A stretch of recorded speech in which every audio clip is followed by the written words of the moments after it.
We're all looking for something, and a lot of us use religion to try and find it. To have something in our lives that can help us make sense of the world and our place in it. Something to help us see beyond the darkness and get a glimpse of something more.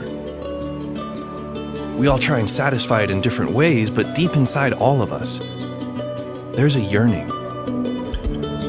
to find the way.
Almost invariably, whenever Jesus is addressed within the pages of the Gospels, whether it is from a friend, foe, or stranger, he is addressed as Rabbi, an Aramaic and Hebrew term for teacher. And every rabbi, every teacher had to have disciples. So to those who followed him, that's who Jesus was. First and foremost, a rabbi. The Gospels contain these really strange accounts of Jesus' first encounters with his disciples. For a while, I couldn't figure them out. There are a few of them, but they all roughly go like this. Jesus approaches people who are just going about their lives, doing their jobs, and he'll give them two simple words: follow me. And instantly they literally drop everything and just follow him. It's kind of strange and maybe comes across as a bit inauthentic. I mean, why would anyone leave their livelihood behind in an instant to follow this guy? In Jesus' time and place, it would have been very unusual for a rabbi to seek out his own disciples. You see, in a culture where church and state were fused, in which religious and civic life were one, the greatest thing a young man could aspire to become was a rabbi. And you could only do that by seeking out a rabbi to be his disciple. Unlike today, rabbis in Jesus' time would also have a separate trade. They would usually work a regular job by day and then teach in the evenings. So rather than simply being its own job, the title of rabbi was something any man would aspire to attain. In fact, most young men memorized huge portions of the Torah by the age of 13. Then only the best and the brightest would move on to become disciples of a rabbi. It was an extremely difficult process, and those who couldn't cut it would have to settle for a life of working an everyday job and nothing more. So when we look at Jesus' disciples, these would have been young men who would not have made the cut, who were not the best and brightest of their peers. Instead, they had to move on with their lives and take on other jobs. With that in mind, it makes sense that these rejected young men would so immediately respond to this unbelievable second chance of a rabbi actually seeking them out and inviting them to follow him. Even more, Jesus called all of his disciples in Galilee, an extremely culturally and ethnically diverse place. This group he was forming was composed of people of many different, even opposing political beliefs, backgrounds, and social standings. One that would lead anyone to question how they could all possibly coexist.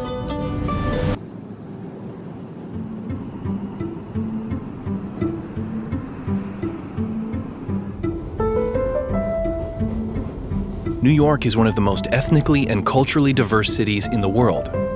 Pretty much every major religion is well represented here. And no matter their beliefs and practices, any religious teacher's job is to guide people to some sort of a way of thinking, a way of living, a way of being. So to explore that role further, I spoke with a teacher and a leader from a religion I was less familiar with.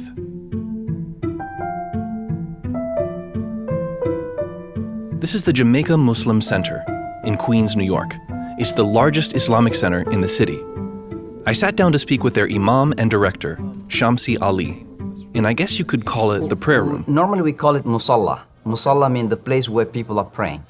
It's used for services as well as individual prayer, so it's always busy. The room is constantly filled with humans. We covered a lot of topics, but we started with the basic tenets of his religion, such as the 5 pillars of Islam. Number 1 is to testify that there is no God worthy to be worshipped but God, and believe in Muhammad, and also praying 5 times daily, fasting in Ramadan, giving charity, and the last one is pilgrimage to Mecca. We discussed the Quran. The prime source of Islam. If you want to know Islam, then you have to know the Quran. He detailed the 2 main denominations of Islam. But in Islam, there are 2 big sects, Sunni and Shia. And as we transition to what his religion means to him personally, he talked about it serving as a guide. You know, for me, Islam means a guidance to live my life in dignity and in respect. And I meant respect here in my relation with God and my relation with other people around me. Islam guides us how to live our life in terms of connecting ourselves to God. For Imam Ali, Islam is a guide. It highlights the way. But when he first immigrated to this country by moving to New York, he suddenly found himself in an environment of many different people with many different ways of life and belief systems. The moment I landed here in this country, it opens my mind that I'm not living in one single community anymore. And I consider American as my community, be it Muslims, Jews, or Christians. So from that moment, I built interfaith dialogue. And so I'm well known as an imam who is an interfaith imam. You know, so I'm leading Muslims here, but you can find me in the churches, in the synagogues, and different places. So he sought ways to build bridges with people of different religions. And one commonality Islam has with Judaism and Christianity is their prophets, a title that in Islam includes more than just the Prophet Muhammad. In fact, in Islam, there are 5 mighty prophets, the most important prophets. Number 1 is Abraham, Noah, and then Moses. And certainly this is the point of difference between us and Christians. Jesus is one of the mighty prophets in our teaching, and the last one is Prophet Muhammad. And interestingly, Imam Ali highlights that in Islam, these prophets actually play the role of teacher. That we consider as our teachers, as our guide in our life. Even more, all of these teachers are equally important. I cannot be a Muslim unless I do believe in Jesus or Moses or other prophets of God, equally to Muhammad. And when I asked him about Jesus' role specifically in Islam, he painted a picture I wasn't really expecting, one of Jesus as their moral compass. Jesus in Islam is very important. He's our role model, of course. And as an imam who has dedicated himself to building bridges, he sees this as a key component of Jesus the teacher, someone who provided a way for people no one else was interested in. And I have to admit that I was surprised to hear this Muslim imam say that Jesus and his teachings are what we need most in our time today. A time where compassion should be there, love should be there. It's about caring for others. It's about caring for the weak and the marginalized. I think we are living in a time where the richer are becoming even more richer and the poor are becoming more manipulated. We see that, this phenomenon. If Jesus is living today, he will fight for the right of those who are marginalized. So I think Jesus is a role model for us, and we need him even more. In the time where people are losing compassion, losing their heart and human sense. Those on the fringes, who society has abandoned. Those who just need to find a way. That's who Jesus reached out to.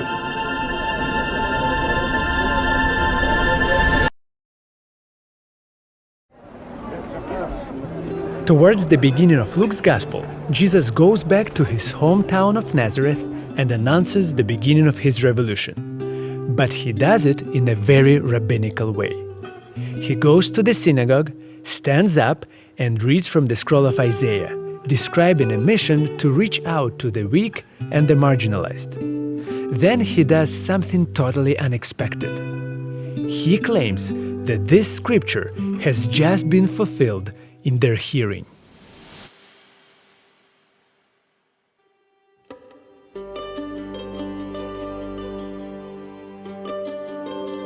This is the Shrine of the Book, located in the Israel Museum. It's essentially a temple to Scripture. This scroll is a scroll of Isaiah, the same book that Jesus would have read from in the synagogue. To announce his revolution, Jesus the Rabbi didn't use his own words, but these words, to emphasize that he was given a timeless message, one given by prophets before him. But it had been forgotten. They had lost it. When Jesus did use his own words, it was to say that his mission was not just to bring that message back, but to fulfill it. In saying that, Jesus the Rabbi made a revolutionary claim that Scripture was more than just words, that one day those words would become real. That time was now. To see the message come to life, look at him. A religious teacher's job is to guide people to the way. A way of thinking, a way of living, sacred scriptures. But for the gospel writers, Jesus was a very different kind of teacher. He was the ultimate rabbi. He was the way itself.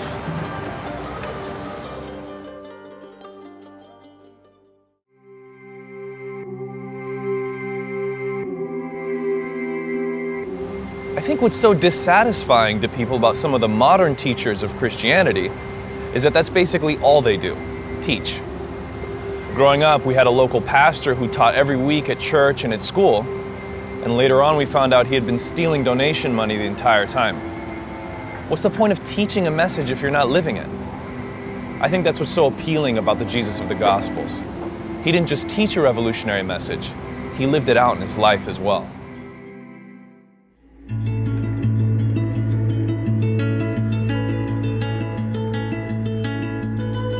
When Matthew begins laying out Jesus' revolutionary manifesto, the Sermon on the Mount, he highlights an interesting detail. Jesus sits down and gathers his disciples around him. This is exactly what a rabbi would do. He goes on to give many beautiful, sometimes difficult teachings. But perhaps the most difficult of all of them is to love your enemies and pray for those who persecute you. For us, this phrase is a cliché, a tried Christian expression. But can you imagine the people hearing that for the first time? Keep in mind, we have no historical record of anyone saying this before Jesus. How could you possibly love your enemy, and why would you even want to? What Matthew highlights next is simply amazing. As these questions are still ringing in his disciples' heads, Jesus descends from the mountain, and one of the first things that happens is he encounters a Roman centurion, the literal embodiment of Jewish oppression. He was the enemy. He and his kind were responsible for thousands upon thousands of Jewish deaths. This centurion then asked Jesus to heal his servant, whom he loved.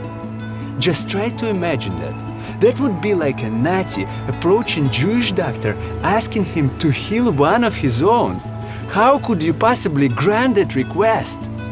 To everyone's shock and amazement, this Jewish rabbi immediately heals the centurion's servant. Jesus was a rabbi who did not just teach, he lived what he taught. And his disciples were witnesses to all of it. This is how they began to understand the meaning of his teachings.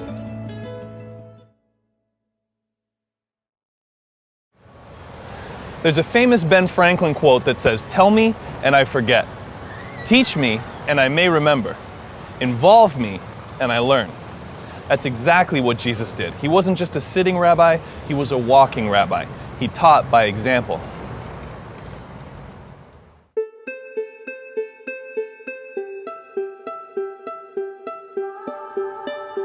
Back when I spoke with Coach RJ and Coach Amir of the City Basketball, we talked a lot about the learning process, particularly as coaches, the importance of involving your players. You see, in basketball, you're not asked to memorize huge amounts of material, you're not lectured to, you're involved, you're engaged physically. And according to Coach RJ, kids learn better that way. Kids learn when their body, they learn better, and this is what I think, when their bodies are moving, when they're like, they can soak up a lot more information. When they're sitting behind their desk, their attention span kind of fades a little bit, because it's tough to sit there for numerous hours. Because they're engaged when you're moving. Exactly. And I asked them if they could sum up what the fundamental difference was between learning in the classroom and learning on the court. So one thing that we've always pride ourselves on, we don't teach our guys how to run plays, we teach them how to play. And that may not seem like a huge distinction, but it has all the difference in the world.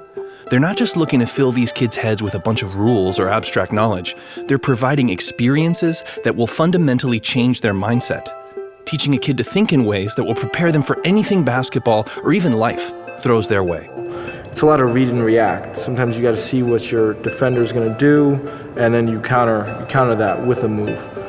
And in life, sometimes things don't always go your way. So you need to sort of analyze the situation, and you need to sort of move past that as well. So it's a good sort of cornerstone for understanding, how life works as well. And that all sounds great, but if you're wondering how you take a dozen or so kids from different neighborhoods with competing personalities and somehow get them all to buy into this new mindset, to work together, well, it's a challenge. Absolutely. It's beyond a challenge. Dealing with teenage players, and especially if they're good players and they're being recruited, everyone's telling them how good they are. But a coach's job is to take the players' focus away from that and onto the team. Honestly, it starts at practice. You have to, before you get on that road, you have to build that chemistry. Unfortunately, even if you do build that chemistry, it's tough when you see the same coach you saw on television a month ago sitting courtside watching you play. So your brain kind of stops working for a little bit. So we often, especially with our younger groups, once we get on the road and they're playing in front of college coaches, it happens every single time. Guys make selfish plays, it's all about them, they have attitudes. And it's in these moments where RJ and Amir remind a player that if he's going to achieve his goals, he can't do it without the person next to him. And what we do is, we tell them like, hey, if you want to get a scholarship, you're not going to get a scholarship unless he's with you, because basketball is not an individual sport. And that's not always the easiest mindset to get kids to buy into, but once you have it, it makes all the difference. No, when you have that buy-in and everyone's together like a family, and to be honest, that's the type of atmosphere we try to create, a family atmosphere. So when we have that, we're very successful. And if you're trying to set an example for kids to come together and form a family, you can't manufacture that. You can't fake it. You have to put yourself out there and be real with them. And just be as genuine as possible. And I think kids, they feed off that. They really do. They don't, you could be the greatest coach in the world, you can be the greatest guy in the world, but if they don't relate to you, it doesn't matter. And they accomplish that the only way you can, by spending time with their players off the court, particularly when they travel for tournaments, which is a great opportunity to show kids a world beyond basketball. The truth is, and guys don't know this about New York City guys, New York City kids, if you're from Brooklyn, there's no world beyond Brooklyn. Yep. This is all you know. Sometimes not even your neighborhood, like a 10-block radius. Exactly. Right. This is all you know. You're not leaving. You're not going past 10 blocks for the until you're 18. A lot of these guys, they've never boarded a plane until they come to our program. They're like it's funny to see their faces and how nervous they are. But it's cool. It makes me feel good. I'm like, wow, like we're showing them. You're expanding their horizons. Exactly. Right. It's a big world out here, and this country has a lot to offer. Coach RJ and Coach Amir use basketball to try to give everything they can to these kids, to bind them together into something special, because they've experienced how basketball has done that for them. Basketball has helped me develop friendships that'll last forever, really. From this guy right here, I coach with him, he's been my best friend, but it all started with basketball. At the City Basketball, Coach RJ and Coach Amir do more than just teach their players. They use basketball to involve their kids in something bigger than themselves and form bonds that bring them together. They show them a little bit of the world, and more importantly, they work to instill a mindset in them that prepares them for when they go out into the world on their own. That's what winning is to them, more than anything that happens on the court. Honestly, it's not about winning. It's really about doing the right thing. It's about respecting the game, respecting each other, respecting ourselves, and really doing the right thing. It's about character. I think it really comes down to character and building character. And that's how we measure our success. You know, how many kids are responding to us and doing the right thing. It's a challenge, but that's how we measure success. I don't know if I answered your question. You perfectly answered my question. Yeah.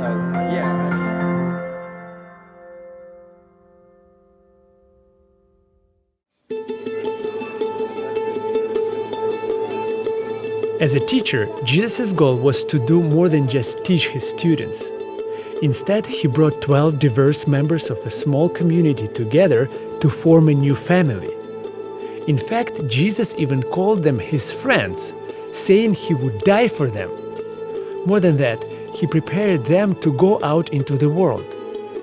After all, he was a revolutionary who wanted to change the world, and he didn't try to do it on his own.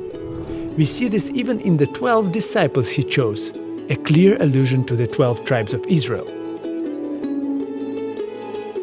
With these 12 disillusioned, reject followers, Jesus was creating a new kingdom. And this revolutionary rabbi empowered these 12 followers to do what he did, to advance his revolution, so that the whole world could experience the peace, hope, and love that bonded them all together.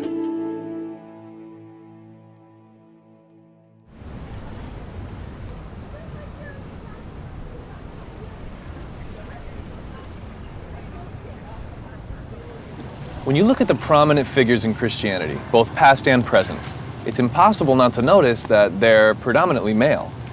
The Gospels seemingly present a similar picture. Jesus accepted these 12 disciples, yes, but they're all Jewish males. What about women? What about anyone else that doesn't fit that mold? Is there a place for them at the feet of this rabbi? There is an interesting story that we find in the Gospel of Luke, in which Jesus and his disciples visit the house of two women, Mary and Martha. The story goes like this. Martha welcomes Jesus into their house and begins to cook for him. Meanwhile, Mary sits at the feet of Jesus and listens to the rabbi's teachings.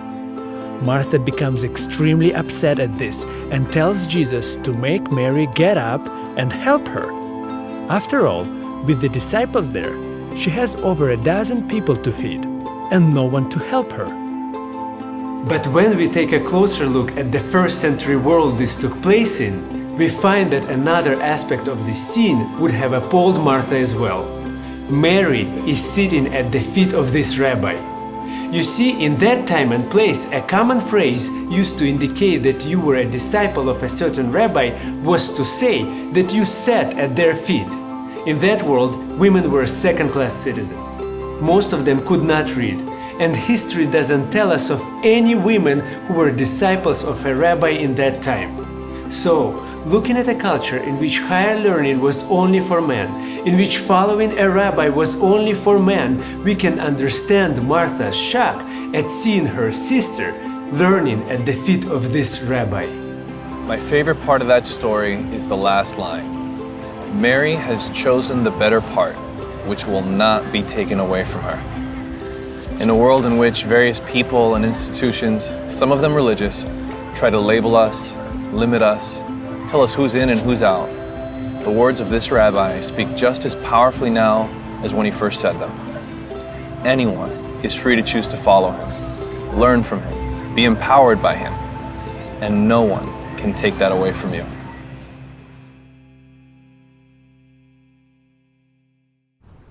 For centuries, people from all over the world have flocked to New York seeking a new way of life.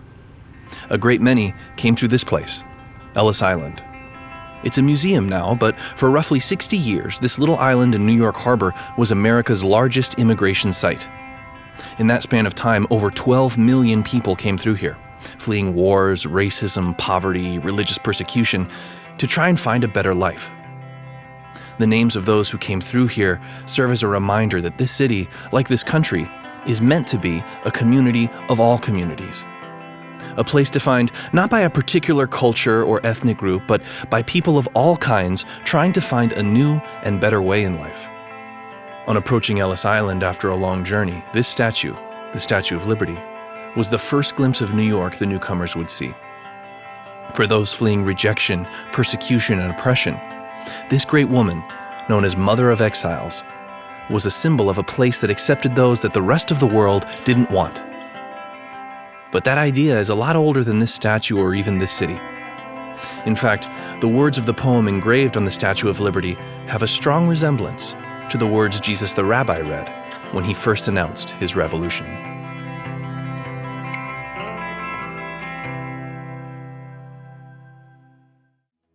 After Jesus finished his reading at the synagogue, he went on to shatter his audience's notions of religious and social exclusivity, highlighting how God had showed favor and compassion on a Gentile woman and a Gentile man. These were people that particular religious group cared nothing about. This was an essential part of this rabbi's teaching. God cares about outsiders. This so angered the religious group that he said it to that they tried to take him from the synagogue and throw him off a cliff. Jesus the rabbi placed a revolutionary emphasis on accepting people that those around him deemed unacceptable. After escaping that scene, Jesus spends the rest of the gospel narrative spreading this message. The Gospels are filled with teachings of Jesus. They represent the majority of their content. He taught in synagogues, on the streets, in the temple, in people's homes, on mountains, and in fields. He taught through sermons, through stories, through scripture readings. He taught men, women, children, rich, poor, Jews, and Gentiles. He taught about God, the law, how to treat others, basically about his revolution, the kingdom of heaven.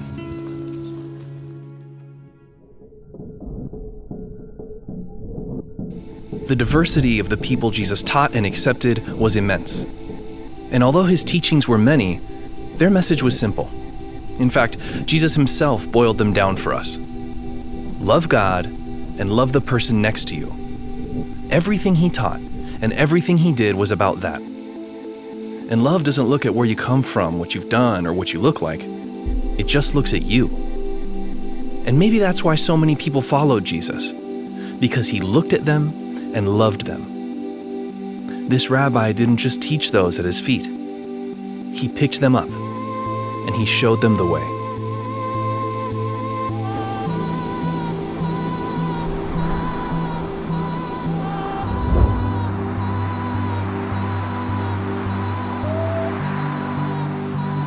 The Gospels present a fascinating picture of this rabbi. They say, here he is, look at his teachings, look at how he lived, look at how radically he accepted and loved people. He invited the world to follow him, leaving those who encountered him with the question, is this a rabbi I'd like to follow?